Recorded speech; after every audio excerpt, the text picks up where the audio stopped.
Endi 3-misolga o'tamiz. Masala shartida A teng 1 qo'shuv 1 taqsim 4 qo'shuv 1 taqsim 16 qo'shuv 1 taqsim 64 turibdi. Endi biz B ni topib olamiz. B ni topish uchun 1 qo'shilgan 1 taqsim 4 ni A ga ko'paytirib chiqamiz. Ya'ni mana shuni hammasini 1 taqsim 4 ga ko'paytirib chiqaman. 1 taqsim 4 bo'ladi. Mana 1 ga ko'paytirdim, 1 taqsim 4 ni 1 ga ko'paytirdim. Endi 1 taqsim 4 ni 1 taqsim 4 ga ko'paytirsam, taqsim 16.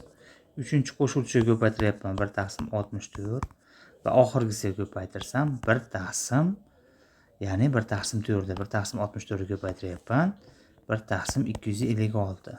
Endi masala shartini e'tiborga olsak, A minus B so'ralyapti. Shu turshcha tagma-tag ayirib olsam 1 bilan 1 ketadi, 1 taqsim 4 dan 1 taqsim 4 ayriladi va shu tarzda ketdi. 1 taqsim 64 dan 1 taqsim 64 ketdi va oxirida minus 1 taqsim 256 qolar ekan. Javob bizda B javob bo'ldi.